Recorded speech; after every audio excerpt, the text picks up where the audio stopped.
नमस्कार दोस्तों, मैं सीए नीरज शर्मा आप सभी का स्वागत करता हूं आपके अपने इस चैनल आरजी सीए ज्ञान के ऊपर।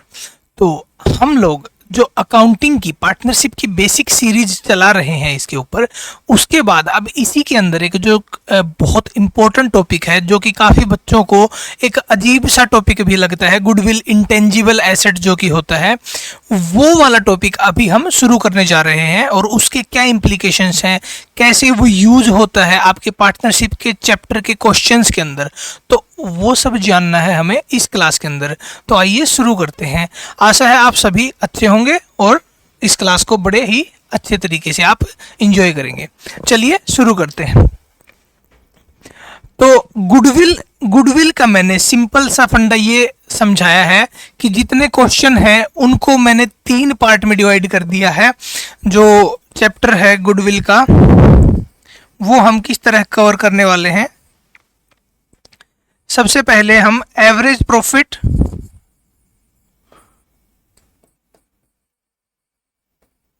से गुडविल कैसे कैलकुलेट करते हैं, फिर वेटेड एवरेज प्रॉफिट होता है एक, उससे कैसे गुडविल कैलकुलेट करते हैं, और उसके बाद में तीसरा सुपर प्रॉफिट।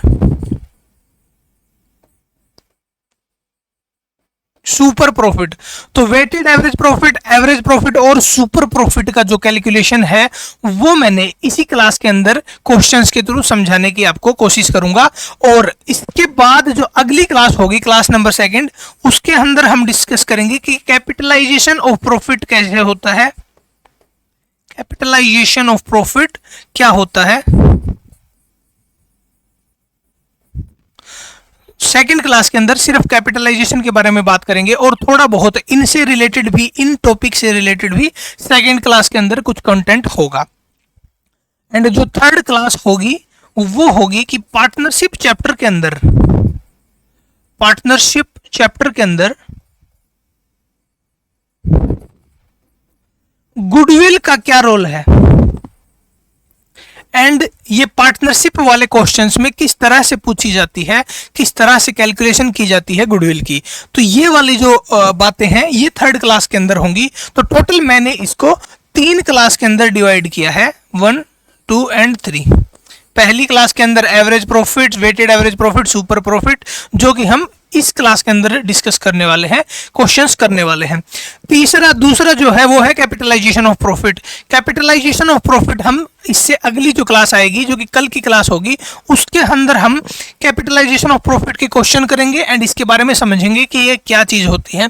एंड लास्ट में जब पार्टनरशिप चैप्टर के अंदर आपके जो क्वेश्चंस आने वाले हैं वो किस तरह से पूछे जाएंगे एग्जाम के अंदर, वो आपको सिंपल गुडविल कैलकुलेशन करने के लिए नहीं पूछेंगे, वो आपको एक एडमिशन ऑफ पार्टनर या रिटायरमेंट ऑफ पार्टनर के टाइम पे इन चीज़ों का क्या ट्रीटमेंट होता है, इस तरीके से क्वेश्चन पूछा जाएगा, ना कि आपसे सिंपल गुडविल की कैलकुलेशन पूछी जाती है एग्जाम में।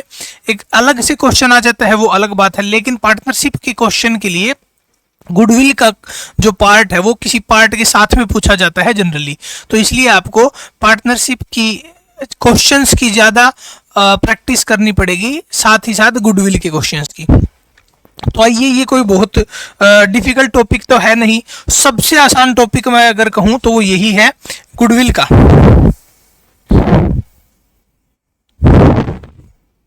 चलिए अब शुरू करते हैं। एवरेज प्रॉफिट कैसे, गुडविल कैसे कैलकुलेट की जाती है उसके बारे में जैसे जैसे क्वेश्चन करते जाएंगे मैं आपको थियरी भी समझाता जाऊंगा। अगर पहले थियरी समझाऊंगा उसके बाद आप क्वेश्चन से उतना ज़्यादा रिलेट कर तो पाएंगे, लेकिन मेरा जो स्टाइल है पढ़ाने का वो ये है कि जब जो डाउट आएगा दिमाग में उस टाइम पर उस डाउट को अगर टैकल किया जाएगा तो वो अच्छे से याद होगा। और अगर इनिशियली सारे के सारे टॉपिक्स मैं आपको बता दूंगा, सारी की सारी डेफिनेशंस बता दूंगा, तो जब रियल टाइम में क्वेश्चन कर रहे होंगे तब चांसेस है कि आप वो ना रिकॉल कर पाओ। इसलिए इस तरीके से पढ़िए मेरे साथ। आइए, सबसे पहले एवरेज निकालने का मतलब क्या होता है। एवरेज का मतलब क्या होता है? एवरेज मतलब कोई डेटा है 1, 2, 3, 4 +5, ये डेटा है 5 डेटा। अब इनका अगर एवरेज मेरे को निकालना हो तो यानी कि जो जितना डेटा है उसको मैं काउंट करूं, 1 2 3 4 5, 5 साल का या 5 बार ये डेटा यूज हुआ है, तो 5 से मैं अगर डिवाइड कर दूं तो मेरे को एवरेज मिल जाएगा इन सभी का। यानी ये एक एवरेज डेटा है पूरे साल भर की। इन 5 सालों का अगर डेटा मैं चेक करूं तो ये कॉमन नजर आएगा, common in the sense average ये निकल कर आएगा। जबकि यहां पर थोड़ा सा अलग है, लेकिन ऊपर वाले डेटा आप देखेंगे कि वो किसी साल में 4 लाख है, किसी में -2 लाख है, किसी में 3 लाख है, किसी में 2.5 लाख है, किसी में 2 लाख है। तो अगर डेटा इतना वेरी कर रहा होता है, इतना अलग अलग होता है, तो मैनेजमेंट के सामने एक चुनौती आती है कि वो डिसीजन किस प्रॉफिट के बेस पर ले। हमको आने वाले साल में कुछ इन्वेस्टमेंट करना है, तो हमको कुछ ऐसा एक एवरेज अमाउंट चाहिए जिसके बेस पे हम ये अंदाजा लगा लें कि इतना तो हमारा होता ही होता है, चाहे इस साल में नहीं हुआ तो अगले साल के कंपैरिजन में देख लेंगे, एवरेज निकल आएगा, इतना प्रॉफिट हमारे पास होता ही होता है।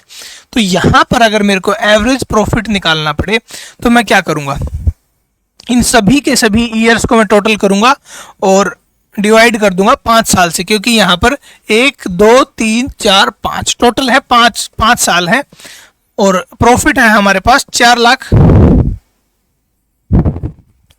4 लाख का प्रॉफिट। फिर है 2 लाख का लॉस। जब भी नेगेटिव लिखा होगा, जब भी नेगेटिव लिखा जाता है तो वो लॉस को दिखाता है, यानी नेगेटिव आइटम को दिखाता है। और प्रॉफिट के केस में अगर नेगेटिव वैल्यू लिखी गई है यानी कि उस साल का वो लॉस है, ना कि वो प्रॉफिट है। तो गलती से इसको आप ऐड मत कर देना, ये गलती बहुत बच्चे करते हैं, इस गलती को अभी से सुधार लेना। इसको गलती से भी ऐड मत कर देना, ये लेस हो जाएगा प्लस में 3.5, प्लस में 2.5 एंड प्लस में लास्ट में 2 लाख। अब डिवाइड करते हैं 5 से, ये हमारा एवरेज प्रॉफिट आ जाएगा।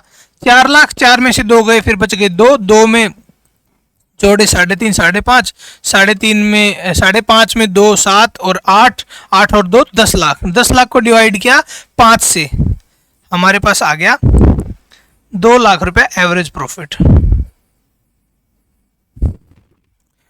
हमारे पास एवरेज प्रॉफिट आ गया पूरे। अब मैनेजमेंट डिसीजन ले सकती है कि पिछले 5 सालों का अगर मैं डेटा निकालूं तो ऑन एन एवरेज हमने 2 लाख रुपए तो कमाया ही कमाया है। तो अब इस 2 लाख के ऊपर उनको कुछ डिसीजन लेना है। वो डिसीजन ये होगा कि उनको गुडविल की कैलकुलेशन करनी है यहाँ पर। तो गुडविल की कैलकुलेशन कैसे की जाती है, क्वेश्चन में साफ साफ दिया होता है, मैं बताता हूं उसका मतलब क्या है। लेकिन calculate goodwill of the firm on the basis of 4 years of purchase, of 4 years purchase, 4 साल खरीदेंगे, ऑफ 5 इयर्स एवरेज प्रॉफिट। तो 5 साल का एवरेज प्रॉफिट तो हमने निकाल लिया, 5 इयर्स एवरेज प्रॉफिट्स, 5 साल का एवरेज प्रॉफिट आ गया हमारे पास 2 लाख। क्वेश्चन में साफ साफ लिखा है कि 4 इयर्स परचेज, ऑफ का मतलब होता है मल्टीप्लीकेशन, एंड 4 इयर्स परचेज का मतलब क्या है कि गुडविल की जो वैल्यूएशन होगी वो अगले 4 साल तक कितना अमाउंट जनरेट करेगी फर्म ऑन एन एवरेज, वो गुडविल की वैल्यूएशन हो जाएगी। तो फर्म एनुअली इतना जनरेट कर रही है एवरेज प्रॉफिट,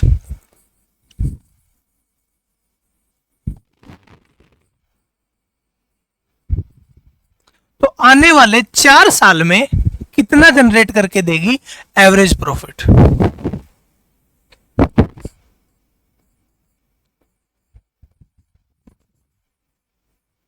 फोर ईयर्स, तो मल्टीप्लाई कर दूं 4 से अगर मैं इसको, तो मेरे पास आ गया 8 लाख। तो आने वाले 4 साल में 8 लाख रुपए जनरेट करके देगी एवरेज प्रॉफिट, और इसी अमाउंट को हम बोलेंगे गुडविल। यानी कि हमें पहले से ही पता है कि ऑन एन एवरेज इतना प्रॉफिट तो हम लोग कमाने ही कमाने वाले हैं। तो यही गुडविल होती है।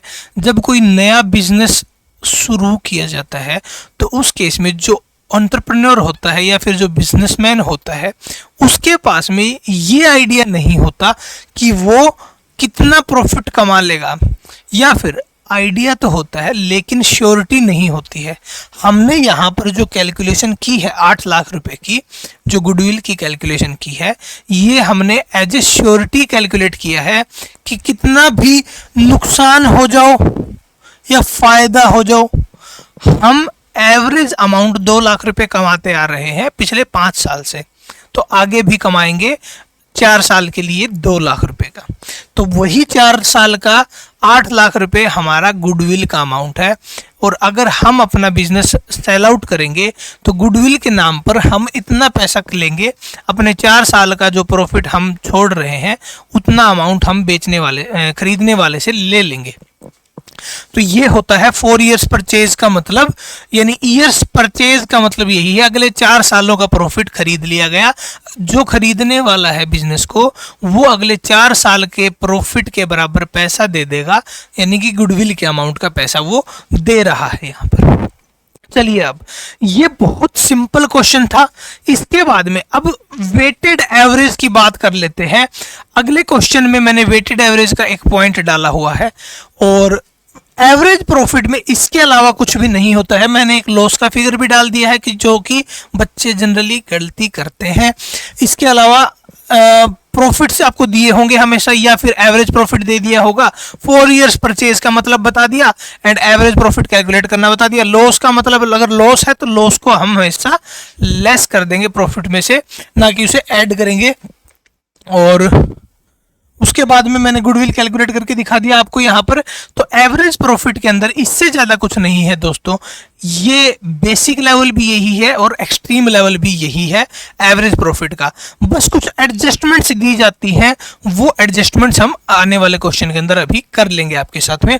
तो बेसिक एवरेज प्रॉफिट में इससे ज़्यादा कुछ नहीं होता है। अब हम शुरू करते हैं कि वेटेड एवरेज का मतलब क्या है, वेटेड एवरेज प्रॉफिट क्या होता है। वेटेड एवरेज प्रॉफिट के बारे में जान लेते हैं। मैं एक काम करता हूं, इसी एग्जांपल से आपको वेट का मतलब समझा देता हूं।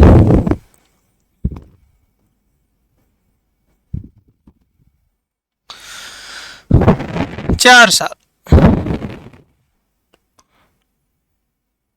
5 1 3 2 1 2 3 4। अब देखिए, मैंने इन सभी को वेट्स दे दिए कि कौन सा डेटा कितनी ज़्यादा इंपॉर्टेंस रखता है, वो मैनेजमेंट डिसाइड करती है। पार्टनरशिप के पार्टनर्स डिसाइड करते हैं कि कौन सा ईयर ज़्यादा इंपॉर्टेंट है।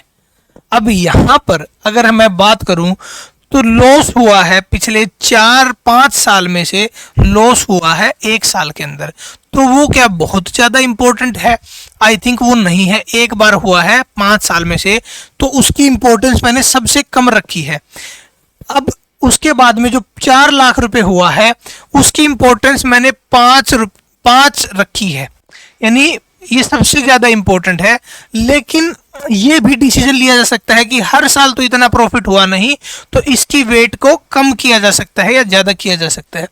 2 लाख 2.5 लाख ये वाले वेट जो हैं, ये बहुत इंपॉर्टेंट है। 3 2 4, इसलिए मैंने मिड में कहीं पर इनको रखा हुआ है, इन वेट्स को। ये वेट्स बहुत ज़्यादा इंपॉर्टेंट है, क्योंकि इससे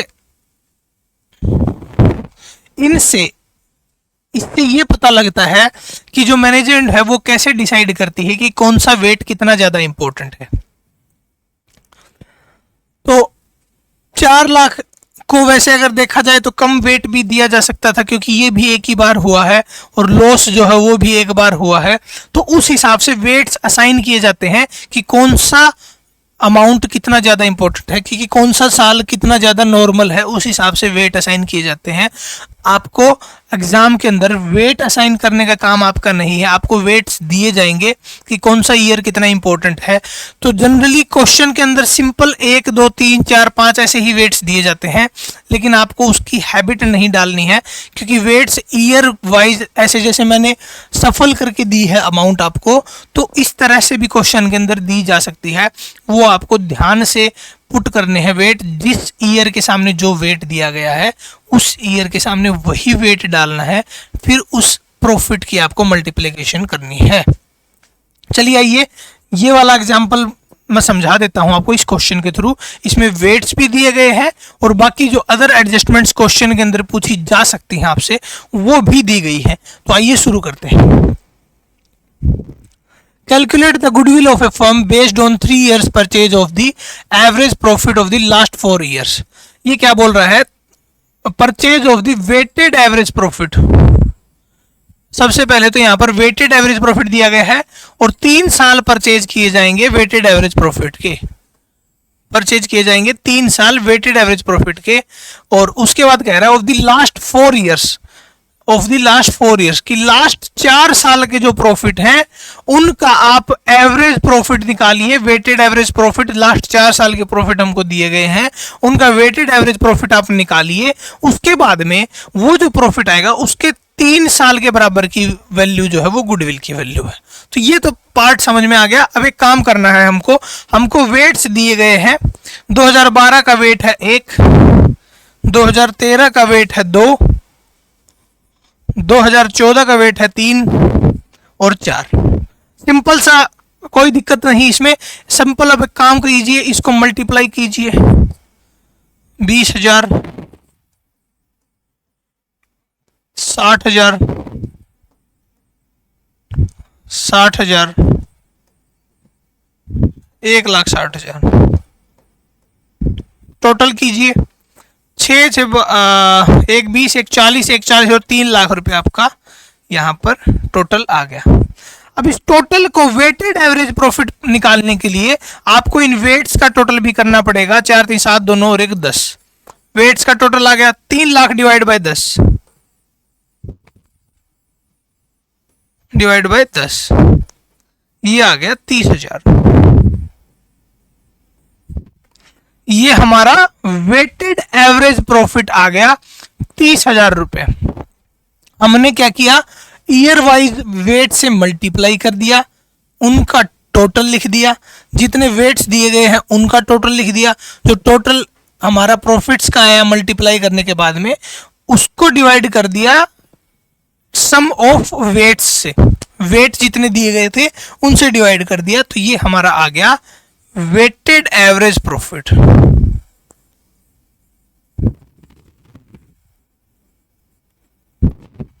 आई होप यहां तक आपको क्लियर है। 30,000 रुपए हमारा वेटेड एवरेज प्रॉफिट आ चुका है। अब वेटेड एवरेज प्रॉफिट तो कैलकुलेशन मैंने करके दिखा दी, आपको एक आइडिया लग गया कि वेटेड एवरेज प्रॉफिट कैसे कैलकुलेट होता है। अब इसके बाद में इस क्वेश्चन के अंदर थोड़ी सी एडजस्टमेंट्स दी गई हैं जो कि मैं आपके साथ शेयर करना चाहता हूं, जो कि आपको बहुत इंपॉर्टेंट भी हैं समझने के लिए एग्जाम में। अब हम एक काम करते हैं, एक शीट बीच में ऐड करता हूं,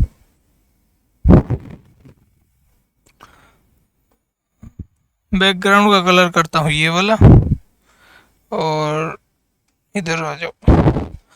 यहां तक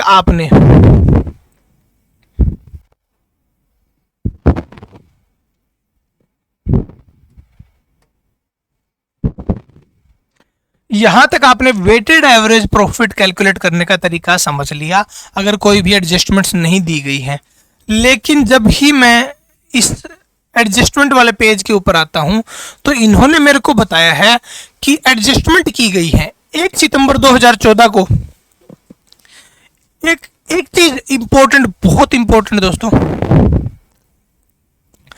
जब भी आपको 2012 दिया हो, 2013, 2014, 2015 सिंपल ऐसे ईयर्स दिए गए हैं अगर, तो उन ईयर्स को आपको फाइनेंशियल ईयर की तरह नहीं समझना है, क्योंकि आपके जो सीबीएसई वाले जो पैटर्न है वो जब इस तरह से लिखा हो तो जो क्वेश्चन के अंदर आपको एडजस्टमेंट दी गई है, उस एडजस्टमेंट की ईयर जैसे यहां पर मेंशन किया गया है, 1 सितंबर 2014 को एक एडजस्टमेंट हुई है।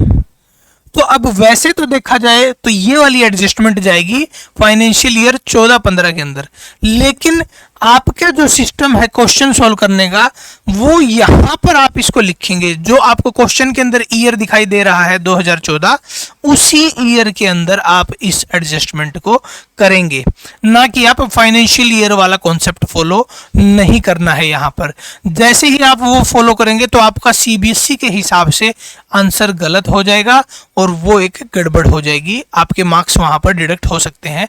तो जिस तरह से उन्होंने बुक के अंदर सॉल्यूशन कराया गया है, वो वाला तरीका मैं यहां पर आपको करा दे रहा हूं, जिससे कि आपके मार्क्स नहीं डिडक्ट होने चाहिए। एंड 2012 दिया गया है, तो ये कॉन्सेप्ट भी ऐसे ही है, इस तरह से ईयर लिखने का कोई मतलब नहीं होता है। तो जैसा उन्होंने बताया है वैसा हम लोग कर रहे हैं। अदरवाइज जो रियल लाइफ में इसको इंटरप्रेट किया जाता है, वो ये माना जाता है कि ये वाला साल 2013-14 है और ये वाला साल 2014-15 है। लेकिन अभी यहां पर आपको सिंपल इस साल को समझना है कि 2014 में के अंदर कोई एडजस्टमेंट हुई है, वो क्या एडजस्टमेंट है वो समझ लेते हैं। सितंबर 1 2014 एक मेजर प्लांट रिपेयर किया गया, 10,000 रुपए का, 10,000 रुपए का प्लांट रिपेयर किया गया। कॉस्ट थी, प्लांट रिपेयर कराने के अंदर एक कॉस्ट लगी। प्लांट रिपेयर कराना एक खर्चे का काम होता है और उसके लिए जर्नल एंट्री पास की जाती है, profit and loss to plant repair.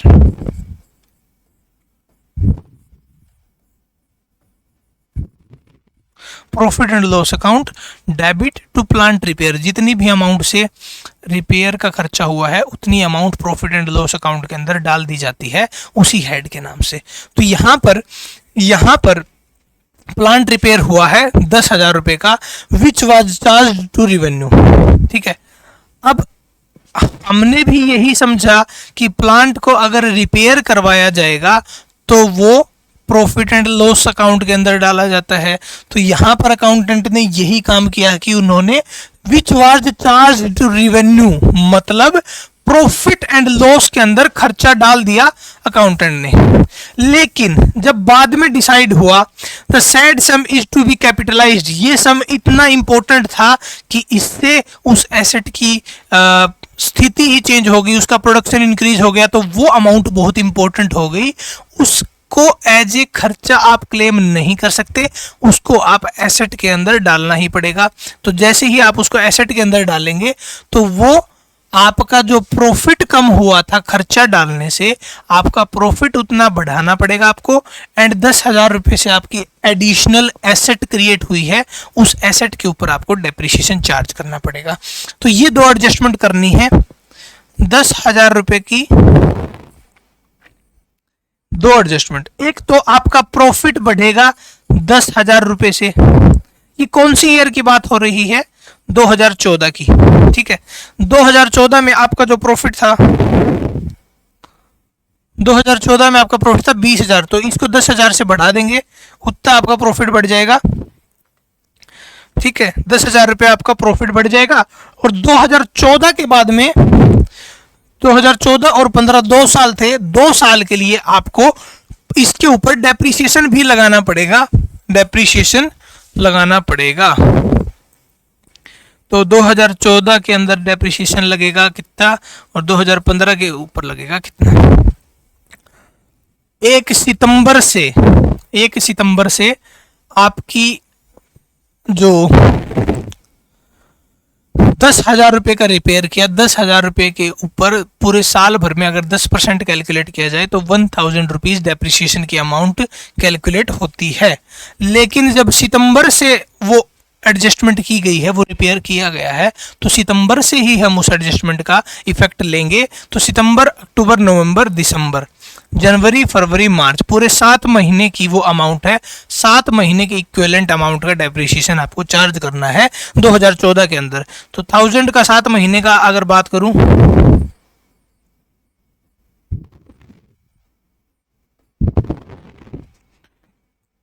दो 12, 500, 250, 360। अगर मैं इसको कैलकुलेशन एक काम करते हैं, 250 गुना 7, 0, 7, 5, 35, 7, 14 और 3, 17 एंड डिवाइड कर दो 3 से, 3, 3, 5, 15, 24, 3, 3, 583.33 रुपये आएगा। तो 583 रुपये का आपको डेप्रिसिएशन चार्ज करना है 2014 के अंदर, और 2015 के अंदर पूरे साल भर का आएगा। लेकिन वो अमाउंट जो आएगा वो आएगा 10,000 रुपये की जो अमाउंट थी उसमें से जो 583 है वो घटेगा, 7, 9, 1, 4,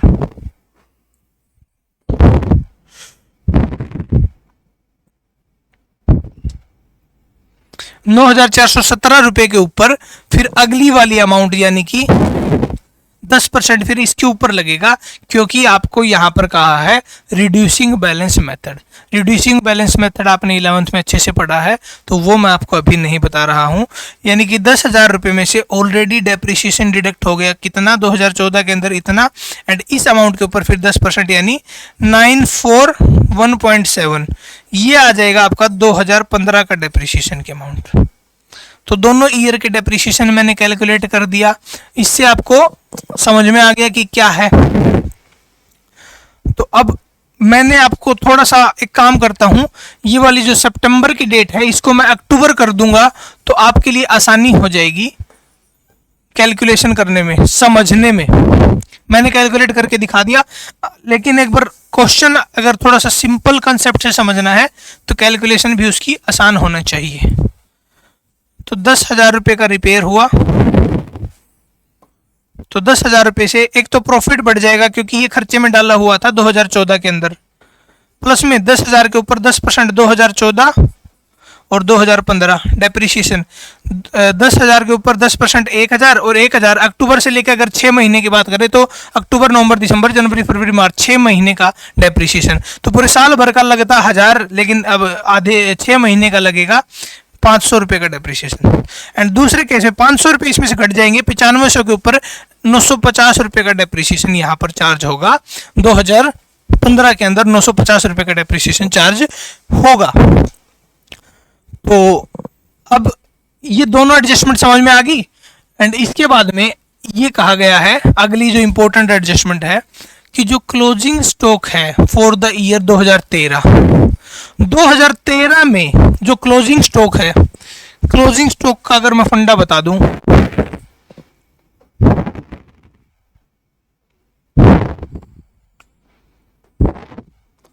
जैसे ये ट्रेडिंग अकाउंट है, इसके अंदर यहां पर सेल्स आती है, यहां पर क्लोजिंग स्टॉक लिखा जाता है। अब ये क्लोजिंग स्टॉक की जो बात है वो कह रहा है कि ये जो क्लोजिंग स्टॉक लिखा गया है वो ओवर वैल्यूड है 6,000 रुपये से। यानी यहां पर जो भी अमाउंट है, इस अमाउंट की वैल्यू 6,000 रुपये से कम होनी चाहिए थी। अगर ये वाली अमाउंट 6,000 से कम हो जाएगी तो यानी कि ये वाला प्रॉफिट भी आपका 6,000 से कम हो जाएगा। ये टोटल कम हो जाएगा उतने से, -6,000। एंड इस साइड जो भी खर्चा आएगा वो खर्चा तो घटेगा ही घटेगा, तो बाकी जो प्रॉफिट में से आपका एडजस्टमेंट किया जाएगा 6,000 पे माइनस हो जाएगा। तो क्या किया जाए अब, इसका एडजस्टमेंट की यही है कि जो अगर क्लोजिंग स्टॉक ओवर वैल्यूड होता है तो प्रॉफिट में से वो अमाउंट हम कम कर देंगे, और अगर ओपनिंग स्टॉक ओवर वैल्यूड होता है तो उतना अमाउंट हम जोड़ देंगे प्रॉफिट के अंदर। यही है सिंपल सी एडजस्टमेंट। और उसके बाद में उन्होंने कहा है कि मैनेजमेंट की कॉस्ट के लिए एक एनुअल चार्ज है 5,000 रुपये का, जो कि आपको गुडविल वैल्यूएशन के पर्पज से लेना है। देखिए दोस्तों, हम एवरेज प्रॉफिट जब निकाल रहे हैं तो एवरेज प्रॉफिट निकालते समय हमें उस हर खर्चे को अकाउंट करना है जो कि पहले नहीं था लेकिन अब आने वाले ईयर्स में कंटिन्यूसली होने वाला है। तो इसलिए हम एवरेज प्रॉफिट में उस अमाउंट को इंक्लूड कर देंगे जितना भी प्रॉफिट आया, तो ये खर्चा एक ऐसा खर्चा है जो पहले नहीं था लेकिन अब आने वाले हर ईयर में आने वाला है। तो इसलिए जो भी एवरेज प्रॉफिट आएगा निकल कर, उस एवरेज प्रॉफिट में से ये 5,000 रुपये हमको लेस कर देने हैं। उस 5,000 रुपये लेस करने के बाद जो एवरेज प्रॉफिट आता है, उस एवरेज प्रॉफिट के हिसाब से हमको गुडविल कैलकुलेट करना है। तो अब यहाँ पर मैं थोड़ा समझा देता हूँ, क्वेश्चन सोल्व कर लिया जाए।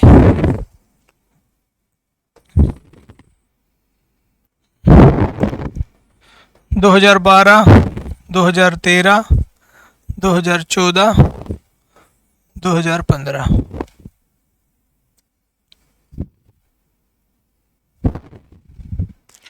सबसे पहले तो प्रॉफिट्स लिख लीजिए जो कि गिवन प्रॉफिट्स हैं। 2012, 13, 14, 15, 20, 30, 20, 40, 20,000, 30,000, 20,000, 40,000। अब एक काम करना है, अब जो भी एडजस्टमेंट्स पास की गई थी वो लिख लो। 2014 में हमको प्रॉफिट में 10,000 रुपए की ऐड करनी थी अमाउंट, ये वाली। क्यों? क्योंकि इतने से रिपेयर का खर्चा घटा दिया गया और कैपिटलाइजेशन कर दिया गया। तो इसको करो रिपेयर कैपिटलाइज्ड, ठीक है। कैपिटलाइज किया, 10,000 रुपए से आपका ऐड कर दिया। इसके बाद में क्या एडजस्टमेंट है? इसके बाद में 2014 और 15 से रिलेटेड डेप्रिसिएशन की एडजस्टमेंट हमने की थी, वो एडजस्टमेंट है। 2014 में 500 रुपए की एडजस्टमेंट, 2015 में 950 की एडजस्टमेंट।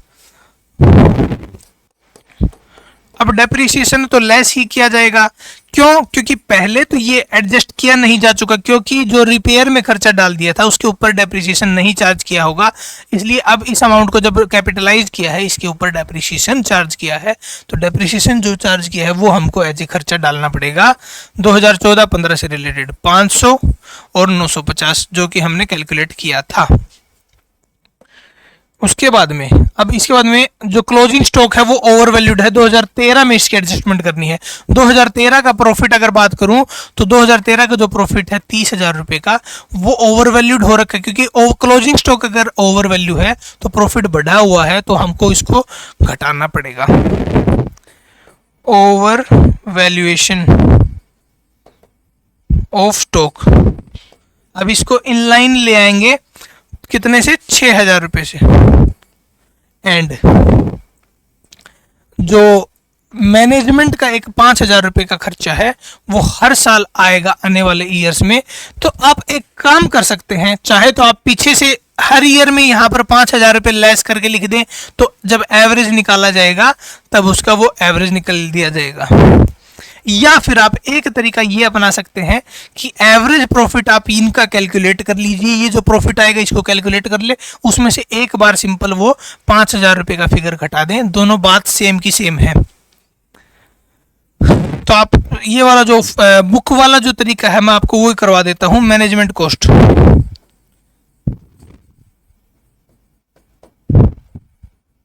5,000 रुपए एनुअली,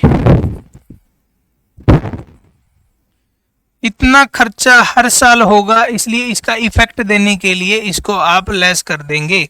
अब कैलकुलेट कर लो, 20, 10, 30 और -5। ये माइनस है तो नेगेटिव लिख देंगे, और वैल्यूएशन वाला नेगेटिव है, डेप्रिसिएशन नेगेटिव है।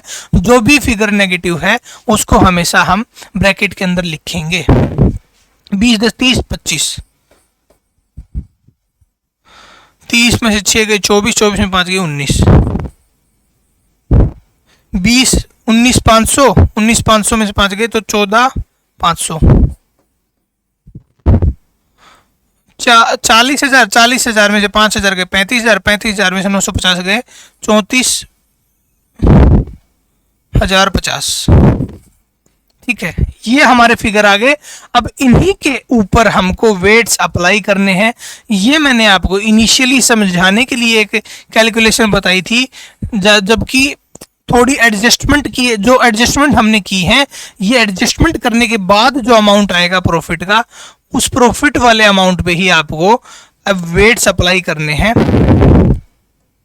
वेट्स अप्लाई करते हैं। चलिए 1 2 3 4 वेट्स में तो कुछ है ही नहीं, 1 2 3 और 4 ये हमारे वेट्स आ गए।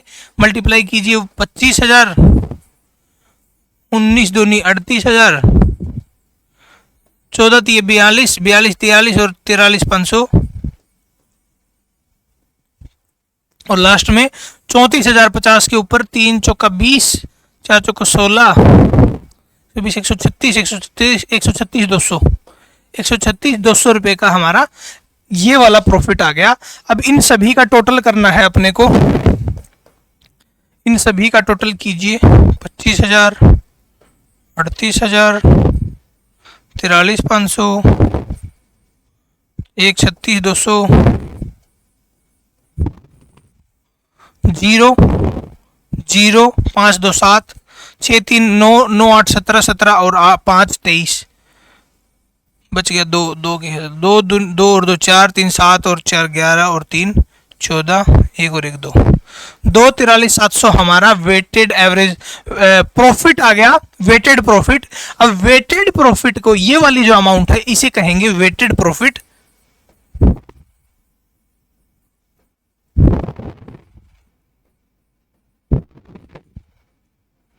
और अब इसको जब एवरेज कर दोगे 1 2 3 4 10, 4 3 7 2 9 1 10। अब इसकी अगर मैं एवरेज प्रॉफिट की बात करूं तो एवरेज 10 से अगर डिवाइड कर देंगे तो 1 0 कट जाएगा, 24,370 जो है आपका वो वेटेड एवरेज प्रॉफिट आ गया है। वेटेड एवरेज प्रॉफिट आया है हमारा 24,370 रुपये का। ये 24,370 रुपये की जो अमाउंट है ये हमारा वेटेड एवरेज प्रॉफिट है। अब जो फाइनल स्टेप जो करना है वो यही है कि जो 3 इयर्स परचेज है, कितने साल का purchase, 3 years purchase of weighted average profit. 0 3 7 21, 3 3 9 और 2 11, 3 चौको 12 और 1 13, 3 दूनी 6 और 1 7, 73,110 रुपये आपके जो डिजायर्ड आंसर है। आपको जो इस क्वेश्चन को कंप्लीट करने के लिए जो आंसर चाहिए वो है 73,110 और ये वाले अमाउंट जो है वो गुडविल का अमाउंट है। तो हमने दो चीजें कवर कर ली, एवरेज प्रॉफिट और weighted average profit. Weighted average profit मैंने आपको सिंपल तरीके से बता दिया था, लेकिन जब एडजस्टमेंट्स दी गई होंगी तो जब ये वाली एडजस्टमेंट्स दी जाती हैं, इन एडजस्टमेंट के साथ में क्वेश्चन का जो वेट है वो भी बहुत ज़्यादा बढ़ जाता है और मार्क्स की जो कंटेंट होता है उसकी वजह से मार्क्स भी ज़्यादा बढ़ जाते हैं। तो 8 से 10 नंबर के लिए क्वेश्चन कम से कम पूछा जाता है, इससे कम के लिए इस क्वेश्चन की वर्थ ही नहीं है। ये एडजस्टमेंट्स करने के लिए बच्चे को बहुत ज़्यादा टाइम लग जाता है क्वेश्चन एग्ज़ाम हॉल के अंदर, क्योंकि उसकी प्रैक्टिस इतनी ज़्यादा नहीं होती है। तो इन क्वेश्चंस की ज़्यादा से ज़्यादा प्रैक्टिस करनी बहुत ज़रूरी है। अब इसके बाद में इस क्लास का जो लास्ट टॉपिक है वो मैं आपके साथ करने जा रहा हूं और वो है super profit.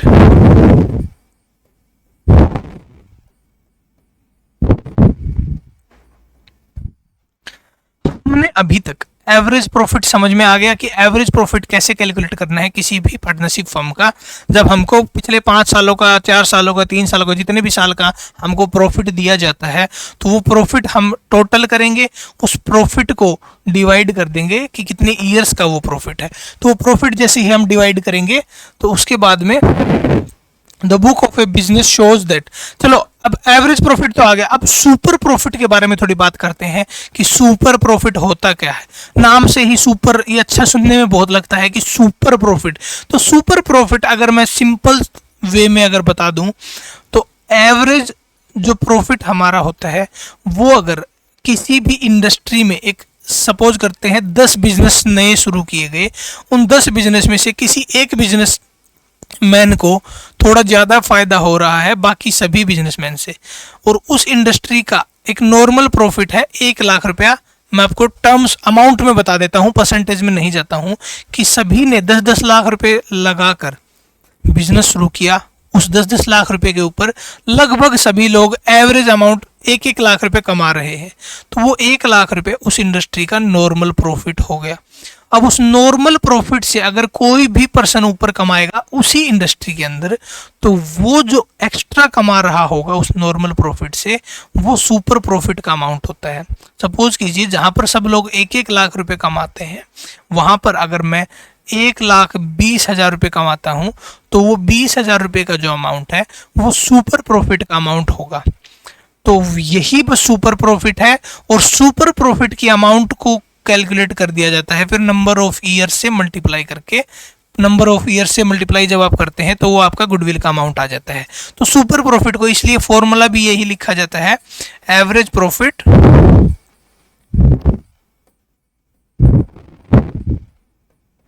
Minus normal profit.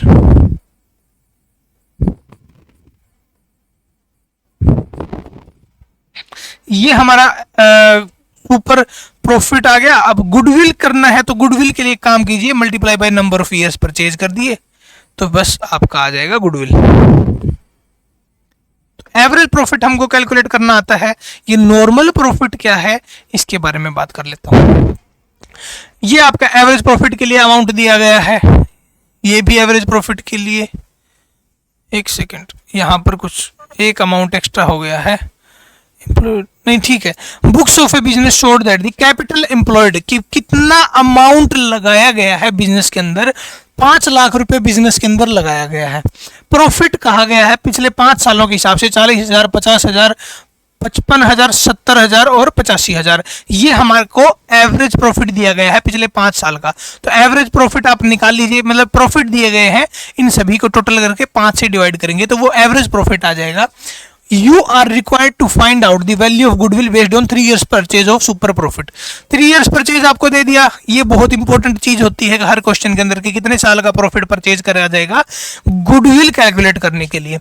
अब सबसे लास्ट में एक नई चीज आपको जो दी गई है, given that the normal rate of return is 10%, यानी कि उस बिजनेस का 10% रेट ऑफ रिटर्न ऐसा है कि कोई भी पर्सन जब वो बिजनेस करता है तो 10% के रेट ऑफ रिटर्न से तो कमाता ही कमाता है।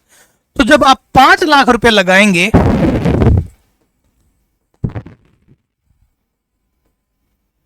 और उसके ऊपर 10% कमाएंगे, यानी आपका नॉर्मल प्रॉफिट है 50,000 रुपए का, यानी 50,000 रुपए तो आप कमाओगे ही कमाओगे। तो मैं लिख देता हूं इसको यहां पर। नॉर्मल प्रॉफिट आपको समझ में आ गया, 5 लाख रुपए लगाया, 10% के हिसाब से तो कमाएंगे ही कमाएंगे, वो आ गया हमारा नॉर्मल प्रॉफिट। अब बात कर लेते हैं एवरेज प्रॉफिट की। तो एवरेज प्रॉफिट चलिए कैलकुलेट करते हैं। 40, 50, 55, 70, 85, 40, 50, 55, 70, 85, 5, 5, 10,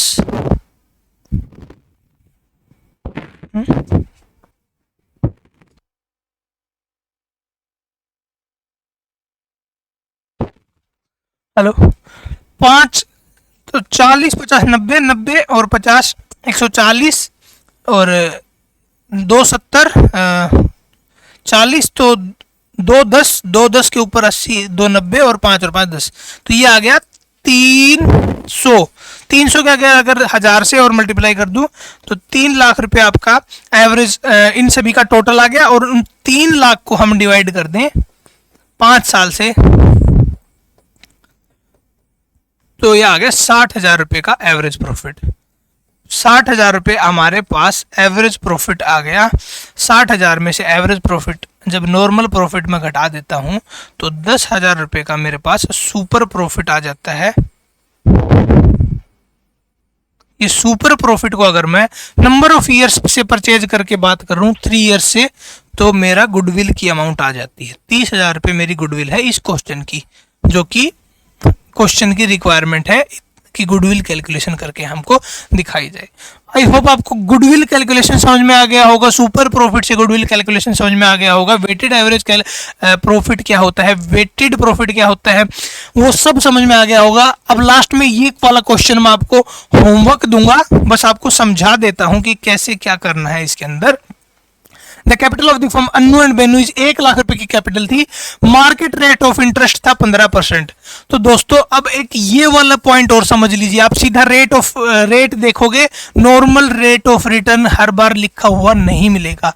आपको ये बताया जाएगा कि मार्केट रेट क्या है इंटरेस्ट का, कि पैसा अगर उतना पैसा जितना कंपनी में या फर्म के अंदर लगाएंगे, पार्टनरशिप फर्म के अंदर, उतना पैसा अगर बैंक के अंदर रखेंगे या किसी को ब्याज पर दे देंगे, इंटरेस्ट पे दे देंगे, तो 15% के हिसाब से तो कमा ही लेंगे। तो ये हो गया normal profit. Normal rate of return calculate करने के लिए हमको जो परसेंटेज चाहिए थी वो हमको मिल गई है। उसके बाद में एनुअल सैलरी टू पार्टनर्स 6000 रुपए। The profits for the last 3 years were 30, 36, 42, 30, 36 और 42। Goodwill is to be valued at 2 years purchase of the last 3 years average super profit. तो हमको 3 ईयर का, पिछले 3 सालों का एवरेज प्रॉफिट निकालना है।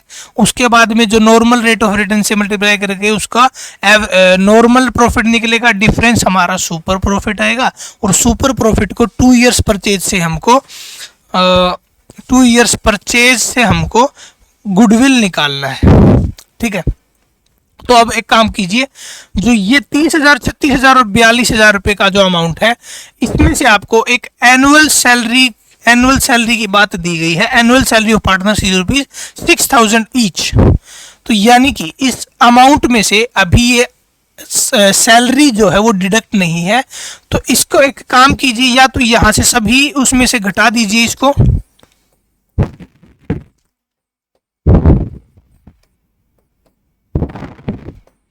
चौबीस, 30, 36। अब इनका टोटल अगर करें तो हमारा आ जाएगा 90,000 और एवरेज निकालने के लिए 3 से डिवाइड कर दूंगा, 30,000 रुपये हमारा एवरेज प्रॉफिट आ गया। अब फर्म के अंदर 1 लाख रुपए की कैपिटल लगाई हुई है अन्नू एंड बेन्नू के द्वारा। 1 लाख रुपए फर्म के अंदर लगा रखे हैं और मार्केट रेट ऑफ इंटरेस्ट है 15%। तो यानी कि 1 लाख रुपए के ऊपर नॉर्मल प्रॉफिट कितना हो गया, 15,000। लेकिन हमारा जो एवरेज प्रॉफिट है पिछले 3 साल का वो है 30,000। तो जो डिफरेंस आ रहा है 15,000 रुपए का, वो है सुपर प्रॉफिट। बस यहां तक मैं आपको समझाना चाहता था, मैंने आपको सारा सॉल्व कर दिया। अब आप गुडविल कैलकुलेट करने के लिए आपको एक नंबर ऑफ ईयर्स से परचेज से मल्टीप्लाई करेंगे तो आपका गुडविल भी आ जाएगा। लेकिन ये थोड़ा कॉम्प्लिकेशन था, इसलिए मैं चाहता था कि मैं करा दूं जिससे कि आपको दिक्कत ना आए। एक समझा दिया मैंने, अब अच्छे फॉर्मेट में आप अपने से कर पाएंगे। तो अभी के लिए ये क्लास इतनी ही है। इसके बाद अगली क्लास के अंदर कैपिटलाइजेशन डिस्कस करने वाले हैं, उसके रिलेटेड जो बहुत इंपॉर्टेंट कॉम्प्लिकेटेड जो एग्जांपल्स हैं वो भी सॉल्व कर लेंगे। एंड लास्ट क्लास के अंदर 3 ही क्लास मैंने गुडविल की रखी हैं। 3rd क्लास के अंदर इसको जब हम कंप्लीट कर रहे होंगे तो पार्टनरशिप में जैसे इस टाइप के क्वेश्चंस पूछे जाते हैं, फर्म के डेटा देने के बाद में ये सब डेटा दिया जाता है, तो वो वाले क्वेश्चन हम आपको सॉल्व करा देंगे 3री क्लास के अंदर, जिससे कि आपको एक ओवरव्यू मिल जाए कि क्वेश्चंस कैसे पूछे जाते हैं एग्जाम के अंदर। तो तब तक के लिए बाय बाय दोस्तों, क्वेश्चन करते रहिएगा एग्जाम में अच्छा परफॉर्म करने के लिए। Thank you so much.